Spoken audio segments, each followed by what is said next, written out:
കനത്ത ചൂടിൽ നാട് വെന്തുരുകുന്നു. 9 ജില്ലകളിൽ വ്യാഴാഴ്ച വരെ ഉയർന്ന താപനില മുന്നറിയിപ്പും ഉണ്ട്.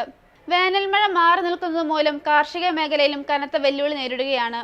വേനൽ കനത്തോടെ സംസ്ഥാനത്തെ 9 ജില്ലകളിൽ വ്യാഴാഴ്ച വരെ ഉയർന്ന താപമുന്നറിയിപ്പായിട്ടുള്ള യെല്ലോ അലർട്ട് പ്രഖ്യാപിച്ചിട്ടുണ്ട്. കൊല്ലം, കോട്ടയം, തിരുവനന്തപുരം, ആലപ്പുഴ, എറണാകുളം, തൃശൂർ, പാലക്കാട്, കോഴിക്കോട്, കണ്ണൂർ ജില്ലകളിലാണ് ഉയർന്ന താപസാധ്യത നിലനിൽക്കുന്നതായി കാലാവസ്ഥാ വകുപ്പ് മുന്നറിയിപ്പ് നൽകിയിട്ടുള്ളത്.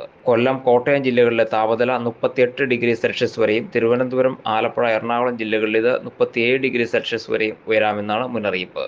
സാധാരണയേക്കാൾ 2 മുതൽ 4 ഡിഗ്രി സെൽഷ്യസ് വരെ താപനില എല്ലാ കേന്ദ്രങ്ങളിലും ഉയരാൻ സാധ്യതയുണ്ടെന്നും കാലാവസ്ഥാ വകുപ്പ് മുന്നറിയിപ്പ് നൽകിയിട്ടുണ്ട്.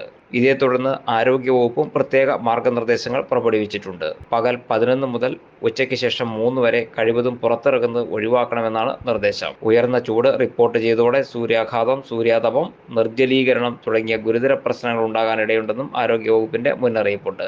തൊഴിൽ സമയങ്ങളിലും ഇതനുസരിച്ച് ക്രമീകരണം വരുത്തണമെന്നാണ് നിർദ്ദേശം. കാർഷിക മേഖലയിലും കനത്ത വേനൽ വലിയ നാശനഷ്ടങ്ങളാണ് സൃഷ്ടിക്കുന്നത്. വാഴ, പൈനാപ്പിൾ തുടങ്ങിയ കൃഷികളെല്ലാം കരിഞ്ഞുണങ്ങുന്നുണ്ട്. ജാതി, കൊക്കോ തുടങ്ങിയ കൃഷിയും വരൾച്ചാ ഭീഷണി നേരിടുകയാണ്. ക്ഷീരോത്പാദന മേഖലയിലും പാലുൽപാദനം കുറയുന്ന കാഴ്ചയാണ് കാണുന്നത്. കറവമാടുകൾക്ക് കൂടുതൽ പരിചരണം നൽകേണ്ടി വരുന്നത് കർഷകർക്ക് വലിയ സാമ്പത്തിക നഷ്ടവും സൃഷ്ടിക്കുന്നുണ്ട്. എന്റെ കാഴ്ചയ്ക്ക് ചില ബുദ്ധിമുട്ടുകൾ അനുഭവപ്പെടാൻ തുടങ്ങിയത് ഈയിടെയാ. ആദ്യം ടെൻഷനായി. മകളാ പറഞ്ഞത് അഹല്യയിൽ പോകാൻ. അഹല്യയ്ക്ക് 30 വർഷത്തെ പാരമ്പര്യവും വിശ്വസ്തതയുമുണ്ട്. അഹല്യയിലെ വിദഗ്ധരായ ഡോക്ടർമാരുടെ ചികിത്സ കൊണ്ട് എനിക്ക് എന്റെ കാഴ്ചശക്തി പൂർണ്ണമായും തിരിച്ചു കിട്ടി. ഇപ്പൊ എനിക്ക് ഈസിയായി വായിക്കാം. നേത്ര സംരക്ഷണത്തിന് നമ്മുടെ Ahalya. Ahalya foundation eye hospital, കേരളത്തിൽ എല്ലായിടത്തും.